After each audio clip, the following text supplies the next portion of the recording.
In today's world, remote team has become a reality for many of us. And while it offers flexibility and convenience, it also presents unique challenges, especially when it comes to communication. So you may be wondering, how can we ensure that our remote teams stay connected, engaged, and productive? Hi, I'm Barika from Simply Any Coaching, and I have been leading for over 15 years. I've led more than 18 teams. And in today's video, we're going to talk about how to improve communication for your remote team. Also, as a bonus, I will share with you how to use technology to help you improve communication with your remote team. And since the pandemic, I've had the opportunity to work with hybrid teams and remote teams and then in-person teams. Most of my experience before was with in-person teams, but now it's more so leaning towards that remote team environment as well as having hybrid teams. So let's talk about, why is effective communication important for remote teams? First of all, it's going to build trust and transparency. So whenever there is clear communication that is coming across, it's going to help your team members feel like they are in the loop, that they can trust you. And also, it's going to make them feel like a part of the organization. So we want to use tools like video calls, instant messaging, and project management software to keep everyone informed and engaged. Also, when we have positive communication between us and our remote team members, it's going to enhance collaboration and productivity. And when team members know what others are working on, they can coordinate their efforts, they can share resources, and they can avoid the duplication of work. Because who wants to do something that somebody else has already done? Not me. So we can implement collaborative working tools like shared documents, virtual whiteboards, and task management apps to streamline workflows. And there are a ton of them out there nowadays. So just pick the one that you like the most and try to pick the one that you're going to stick with long term. And of course, we're going to experiment, but when you find the one that works, try to stick with it. And maybe even ask your team for suggestions on which productivity tools they like to use. Also, when we have improved communication on our remote teams, there's going to be a reduction in misunderstandings. And that is one of the biggest things that we want to reduce, because that is like, whenever you work with people, there are going to be misunderstandings that occur. But the more that we can proactively minimize those, the better it's going to be. And so misunderstandings can definitely occur when messages lack context or tone, leading to unnecessary friction. So I know even for myself, I've gotten into using emojis maybe in times and places where I wouldn't have used emojis before, because especially when I was working in corporate, it was definitely having those professionally formatted emails and letters and all of those kind of things and having to put my signature on them. But now I find that I lean a little bit more towards using emojis at times, because sometimes the tone of what you put in a written text can be read into differently, and people have different filters. So the filter they have on that day is going to determine how they read that message. And it could just be, "Hi, how are you doing today?" And they could have heard it as, "Hi, how are you doing today?" Because they have that kind of filter on.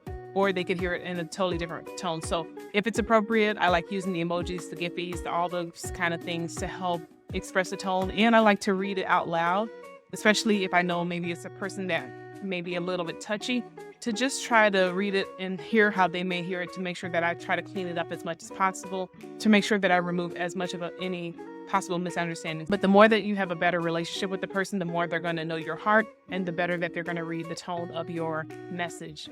One of the things we can also do as leaders is encourage the use of video calls for important discussions, especially for important discussions. If you're going to terminate somebody, if you're going to fire somebody, if you're going to write them up on a written warning, we want to try to do those things face to face. Even if we can't be face to face physically, we need to be face to face virtually. And if you can't be virtually face to face, then over the phone. There's certain news that you should not ever deliver in an email message or something like that. Sometimes it's just, we don't want to take the chicken way out, if that makes sense.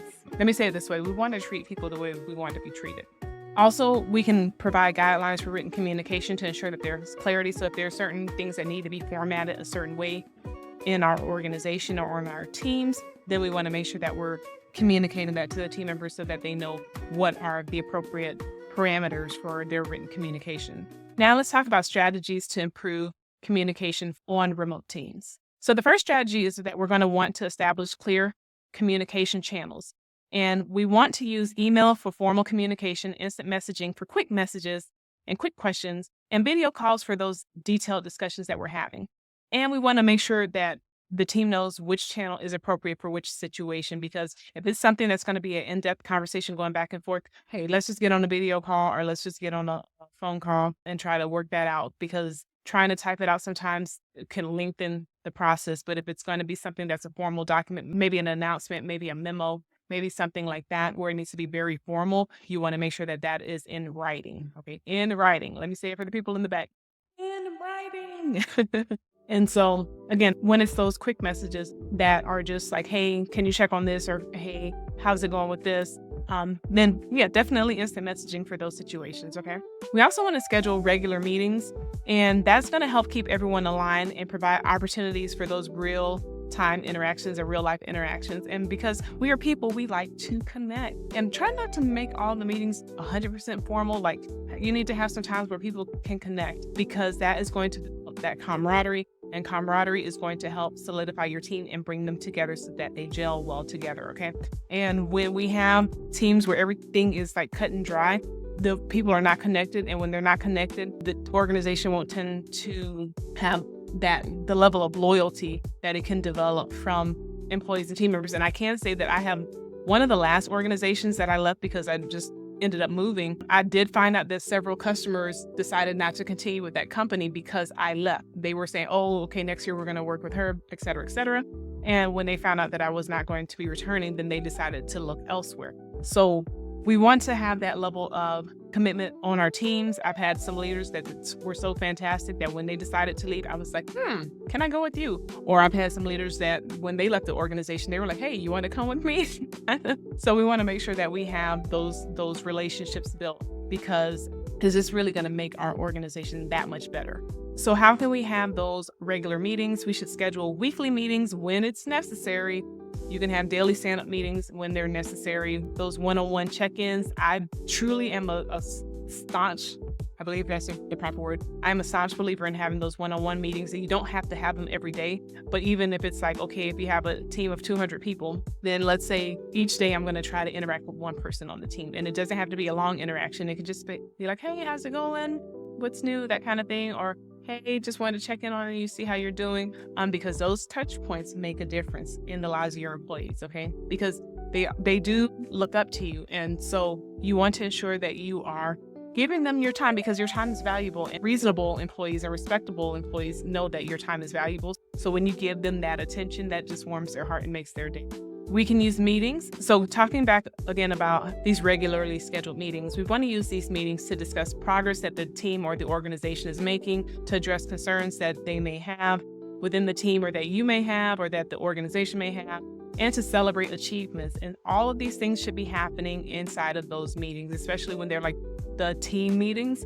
Discuss progress, discuss what needs to be fixed. And I remember in one organization, I used to have these morning meetings. And so in the morning meetings, I would talk about what was going to happen that day. I would review anything that needed to be adjusted from the day before. At the end of each day, I would evaluate how the day went and say, okay, well, what do I want to have changed for the next, what needs to change immediately? Like, what's one of those like non-negotiable things that needs to change so that everyone gets along well and that everything flows as well as it needs to be. So by having those daily quick check-in meetings, I was able to give kudos to the people who did an amazing job, and they started giving kudos to each other, which I absolutely loved.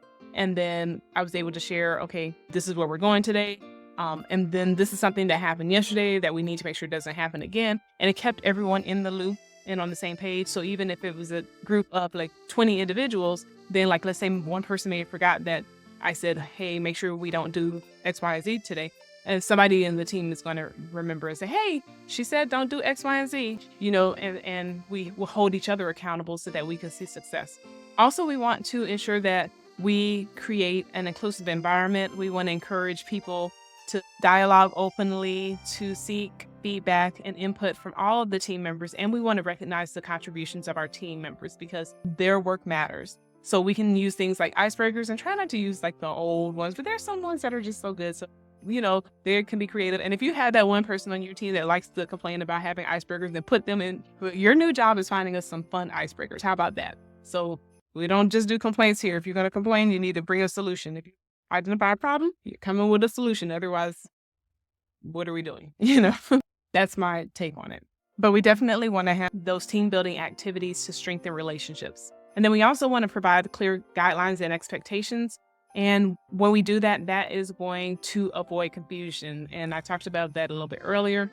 We want to create a communication policy that outlines response times, meeting etiquette, and preferred communication tools. And we want to ensure that everyone follows the guidelines. Just because you hand them the guidelines doesn't mean that they understand them. You want to make sure that it's work in progress. So like with those weekly meetings or those daily check-in meetings, that's when I could correct something like that. If I see, okay, we're supposed to be using this particular format or method for this type of project or whatever. And then if I see somebody kind of going out the guidelines, I can just say, hey, I noticed yesterday this and this happened. And the reason that we're doing this, don't forget to use this particular method to do it, because we want to make sure that all of the information stays together. Because if we use email instead of using Slack, and it's going to potentially allow something to get lost. So if all the communication for this is supposed to go through Slack, let's send it through the proper Slack channel and try not to send off one-off emails, because somebody may miss it, or somebody may miss an important piece of the communication because it's happening outside of the platform that we've all been assigned to use.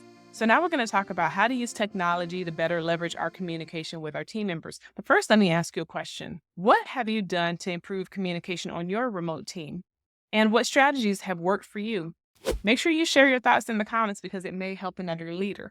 Technology can definitely be a powerful ally in improving communication on remote teams. And I know sometimes people may be like, oh, I hate this app, or oh, I don't like this thing. But we got to use what we got to use. And there's always going to be somebody who says something, and especially if it's new, they're going to complain, but over time they should get used to it. But if you have that one person that complains about something all the time, that's another video. Maybe I'll link another video here about what to do with those kind of individuals. Now, let's talk about using tools. And like earlier, I mentioned using like Slack, Microsoft Teams. You can use Zoom.